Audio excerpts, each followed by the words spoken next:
आप सभी को टीचर सारथी चैनल में हार्दिक स्वागत है। आज के डेट में अगर आप केवीएस को प्रिपेयर कर रहे हैं और यूट्यूब चैनल खोलेंगे और सर्च करेंगे केवीएस पीआरटी या टीजीटी, तो आपको सबसे ज़्यादा चीज़ जो देखने को मिल रही है वो क्या है कि सब कोई अपने आप एक दूसरे के कोर्स को बेचने के होड़ में लगे हुए है। कोई इसका कोर्स को ख़राब बोल रहा है तो कोई उसका कोर्स का ख़राब बोल रहा है। बट इससे आपको कोई लेना देना नहीं रखना चाहिए, क्योंकि इससे आपको कोई मतलब नहीं है कि किस टीचर का कोर्स अच्छा है और किस टीचर का कोर्स बढ़िया है। आपको मतलब है कि जिस टीचर से आपको समझ में आ रहा है उसी टीचर के पास आपको पढ़ना है, जिस टीचर से आपको कॉन्सेप्ट क्लियर हो रहा है वहाँ आपको जाना है। बुक की अगर बात करें तो सबसे ऑथेंटिक बुक जो है एनसीईआरटी, एनआईओएस और इग्नू का नोट्स है। उसके अलावा कोई भी बुक ऑथेंटिक नहीं है, ना ही उन बुकों पर 100% भरोसा आप करके आप इतने बड़े एग्जाम की तैयारी कर सकते हैं जो कि 4 साल के बाद आपके पास वैकेंसी आई है। अब हम लोग बात करते हैं कटअप का, कि ये जो कटअप के लिए जो होड़ लगी हुई है कि 150 जाएगी, 160 जाएगी, 170 जाएगी, ये सारे चीज़ें जो एक एजेंडा होती है और इसमें जो मेन मुद्दा होती है कि ज़्यादा से ज़्यादा स्टूडेंट जो है इसमें उसका कोर्स ताकि बिक जाए, किसी भी तरीके से हो, अपने कोर्स बेचने के लिए इस टाइप की चीज़ों को बोलते हैं। और हमेशा याद रखिएगा कि इतिहास में जो चीज़ हुआ है उसी का पैटर्न लगभग हर चीज़ में फॉलो होती है। आप अगर यूपीएससी सबसे बड़ा एग्जाम इंडिया का, वहाँ भी आप देखेंगे तो जो कटअप के बारे में बात होती है हर साल, तो उसका कटअप फॉलो होती है पिछले साल के कटअप के अकॉर्डिंग, कुछ ना कुछ उसके आगे पीछे रहती है। बहुत आगे हाई नहीं चला जाता है कि यूपीएससी का एकदम इस बार का एग्जाम टफ हुआ तो बहुत हाई चला गया, बहुत लो चला गया, ऐसा कभी नहीं होता।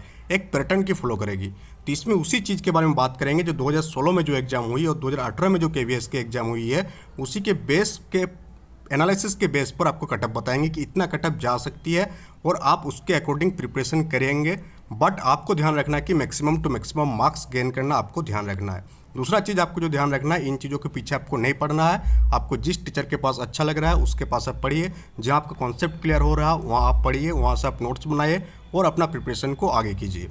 तो चलिए हम लोग एनालिसिस कर लेते हैं और आप भी इसमें कमेंट करके कमेंट बॉक्स में बताएंगे कि इसमें क्या सही है कि नहीं है। पहली बात हम लोग बात कर लेते हैं केवीएस पीआरटी 2018 का जो एग्ज़ाम हुआ था, उसमें जो जनरल का कटअप गई थी, रिटेन में 95 कटअप गई थी। उस टाइम जो मार्क्स होती थी 150 नंबर की एग्जाम होती थी, जो सभी को पता है।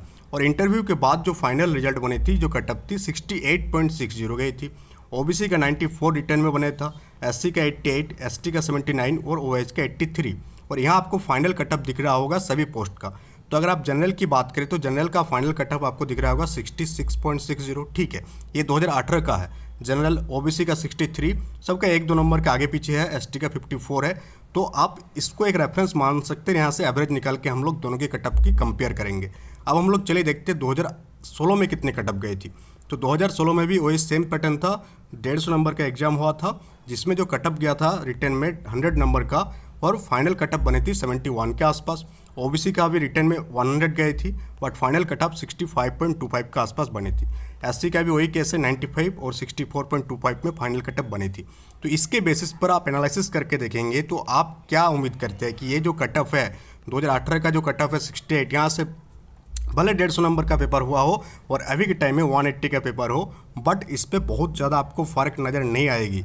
स्टूडेंट वही है, ऐसा नहीं कि 4 साल 5 साल बाद वैकेंसी है। ये जो हल्ला किया जा रहा है 5 साल बाद वैकेंसी आया, 5 साल बाद आया है, तो ठीक है 5 साल बाद आया तो इसका मतलब थोड़ी कि बीच में और कोई टीचिंग एग्जाम नहीं हुआ, 5 साल तक बच्चे का कहीं एग्जाम कहीं भी सिलेक्शन नहीं हुआ है। बहुतों का सिलेक्शन हुआ, बहुतों सिलेक्शन लिए है दूसरे एग्जाम में। जरूरी है कि सब कोई बीएड और डीएलएड सिर्फ और सिर्फ केवीएस में जॉब करने के लिए करते हैं, ये तो जरूरी नहीं है। डिफरेंट स्टेट गवर्नमेंट में एग्जाम हुई है, सेंट्रल में हुई है और उनमें बच्चे सिलेक्शन लिए हैं। इन सारी चीज़ों में आपको नहीं पढ़ना है।